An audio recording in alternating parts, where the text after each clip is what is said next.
Bien, querido público, les cuento, ¿no?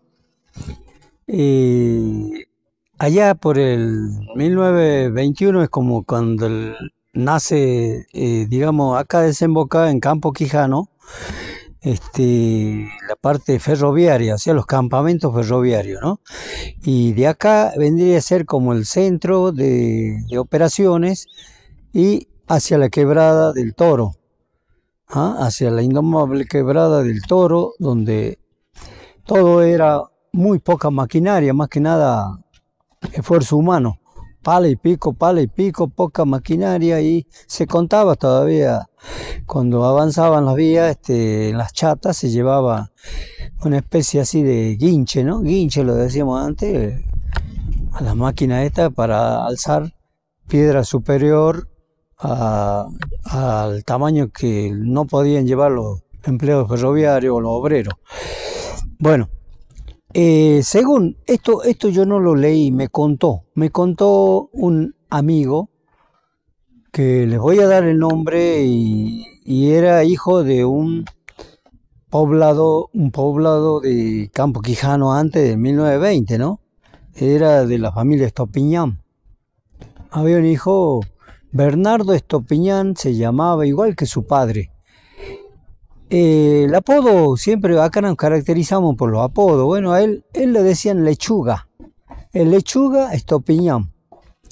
Y era un personaje muy dicharachero, hablador, le gustaba mucho. Y él entra a trabajar en el ferrocarril a su edad de 20 años, entra a trabajar. Él era prácticamente taquigrafista, era taquígrafo. Era un operador prácticamente así como antes estaban en las líneas de teléfono. Bueno, él también hacía todo ese trabajo. Lechuga me contaba que acá frente de la estación del ferrocarril de Quijano había un espacio grande y de ahí recién comenzaba un barrio de unas 15 casas por ahí, bien hechitas por supuesto, ¿no? Buen material. Había un espacio grande y yo le pregunto, che, ¿y por qué hicieron el barrio tan distanciado? Mira, dice, acá, ahí frente de la estación había un obrador. Ese era el obrador del ferrocarril. Ahí es donde realmente venía, ya en vagones, venía los puentes que había que ir poniendo en las distintos cruces del río. Empecemos, dice, acá en Río Blanco, nomás ese puente que tenemos y que lo podemos ver, y algún día si va de paseo, ahí lo va a ver, y un hermoso puente. Bueno, de ese puente hay miles, ¿no? En toda Argentina. Vos vas a ver, dice, ese puente, en el obrador llegaba y se lo presentaba, o sea que se lo armaba en realidad a ese puente. Porque ese puente, una vez ya identificado con letras y números, ya iba directo a montarse en su lugar. Y allá no tenía que faltar ni una piecita, ni un roblón, decía, ¿no? Y ni un roblón. Mira, me toca la palabra, digo, y me pregunta, ¿vos conocés el roblón? Por supuesto, le digo, ¿cómo no voy a conocer el roblón? El roblón es el que reemplaza actualmente a los bulones, a los tornillos, pero dadas las características del lugar, en verano muy cálido, en invierno muy frío, entonces hay dilatación de los materiales. Entonces el tornillo no sirve porque prácticamente como son acerados, hay fracturas. Hay un quiebre, en cambio brusco de temperatura hay quiebre de esa pieza. Entonces, el roblón es un material que realmente está hecho de hierro con poco carbono, entonces es más flexible, se amolda a la situación. Por eso ustedes van a caminar y ver ese puente y van a ver, oh, dice, te tiene remache. Claro, ese es el roblón. El remache. Justamente el roblón es para que no haya fracturas en la compostura de ese puente, en el armado del puente. Ese puente tiene que estar bien armado y sostenido, ¿no? Entonces me sacó una gran duda, ¿por qué no se soldaba? Sí lleva soldadura a algunas partes, pero todo lo que, la parte de dilatación, se pone los roblones. Bueno, ya aclarado el tema, se armaba el puente y se instalaba. Y ustedes, si observan sus bases, para evitar los movimientos de vibraciones de trenes y movimientos sísmicos, tienen unos patines. ¿Ve? Todo estaba previsto ya para la zona. Y ya cuando hay puente más largo, el caso del cruce entre la parte de Río Blanco hacia el otro sector, donde ya está el lugar denominado El Mollar, ese puente que ahora lo usamos como lugar turístico, donde hacemos venta de comidas, toda esa zona, para que la gente recorra la belleza que tenemos. Bueno, esos puentes, ahí cuando venían, tenían que armarse acá, por tramos, ¿no? Para ver que no faltara ni una pieza, porque una vez que se lleva al montaje, debe ir completo, porque esa pieza nos puede retrasar la obra, decía, nos puede retrasar una semana, quizá 15 días. Entonces, para evitar eso, ya iba todo prácticamente enumerado.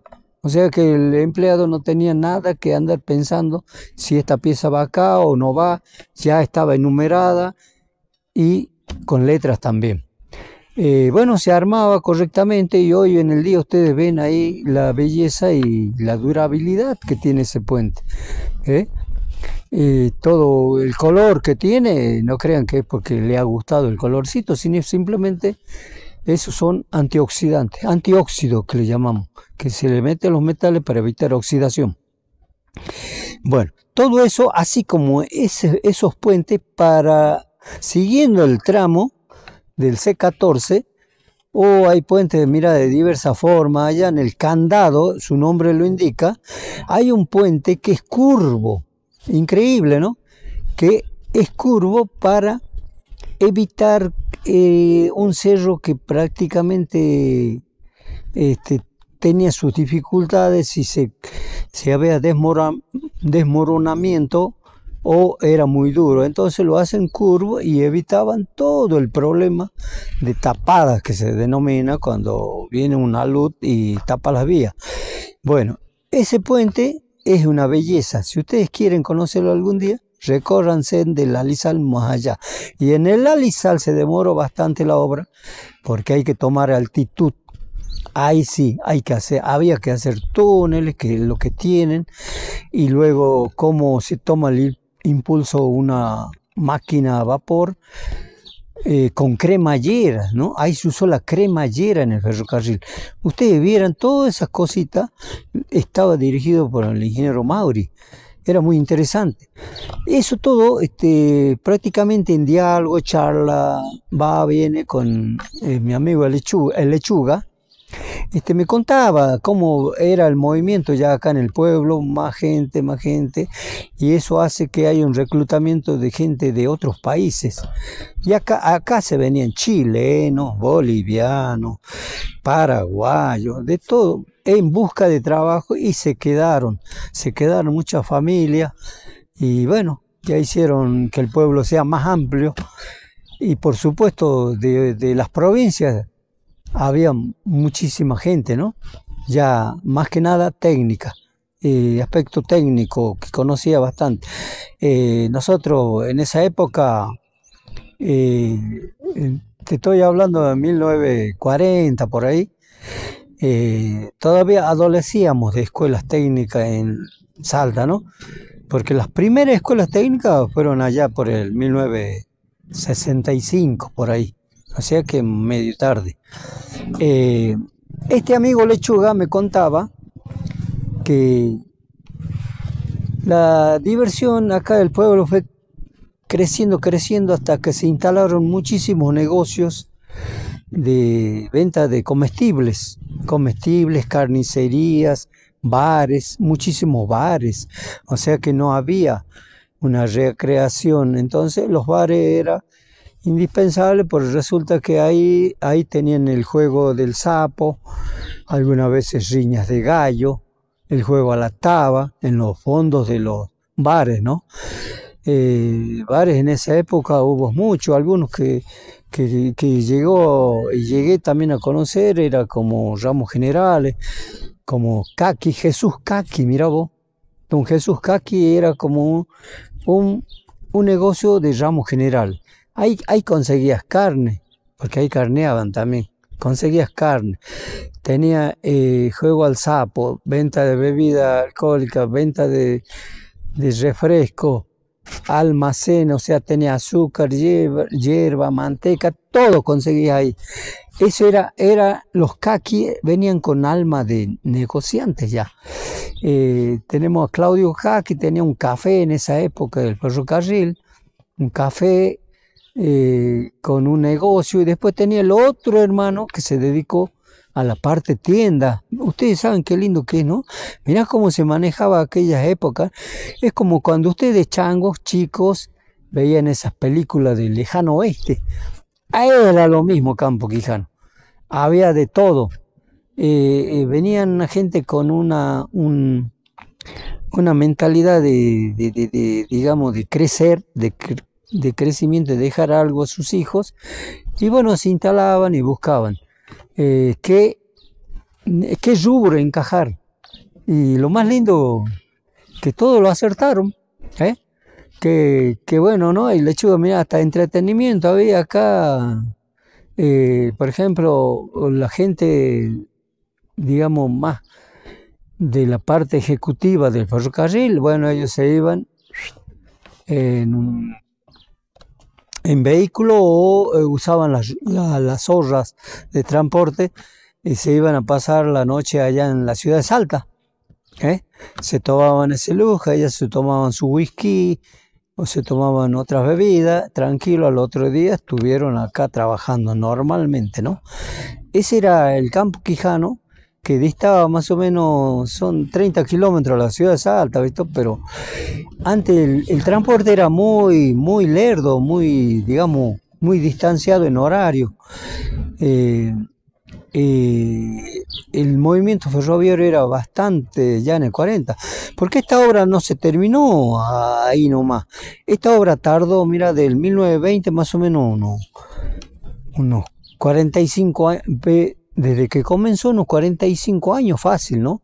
De duración del trabajo del ferrocarril para llegar hasta Socompa, el cruce ya a ferrocarriles chilenos. O sea que estaba muy bien pensada el trazado, y la zona por la que fuimos es una zona riquísima en minerales, ¿no? Ustedes tienen claro ejemplo del día de hoy, que todos se pelean por los boratos, por el litio.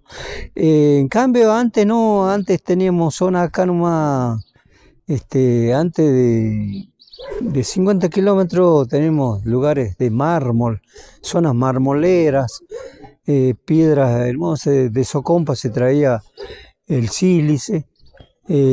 Prácticamente el sílice acá lo usábamos para hacer como elemento de liviandad de los bloques.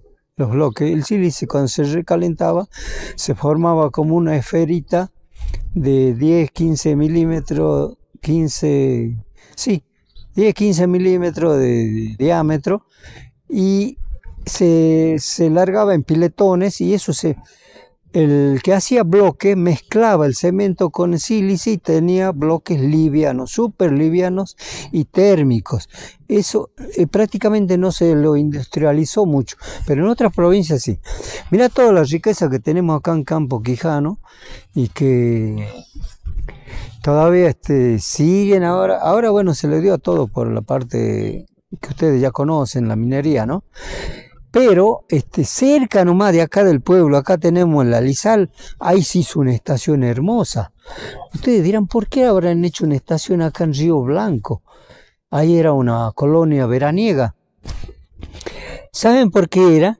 Porque justamente hay gente que viene desde el Alisal, que venía gente desde el Río Blanco, desde el Manzano, toda esa zona era poblada, ¿no? Caía gente con su grano de maíz tostado, el maíz tostado caían ahí, y ahí teníamos un molino que funcionaba con agua, con la corriente del agua hacía funcionar ese molino. Hasta ahora creo que perdura ese molino. De la familia, antes estaban prácticamente, ahora está la familia Martínez, ¿no? Que es la propietaria de esos lugares. Pero en esa estación ahí se convergía la gente vendiendo cueros, cabritos, verduras, habas, todas esas cosas. Lo único que venían y hacían la parte de trueque, ya sea la hierba, el azúcar, que era lo más necesario, porque hacen el trueque con verduras, frutas, muchas frutas en realidad, ¿no? Mira, en esa época llegaban los animales cargados en aparejos desde el alizal, el góngora, ahí teníamos hermosas plantaciones de durazno, pera, es increíble cómo se movía en aquella época. Me parece que era una especie de una riqueza tal que prácticamente no había desnutrición en estos lugares, jamás la gente de campo siempre supo sacarle agua a la piedra. ¿Qué les parece si seguimos en una próxima? Hasta pronto.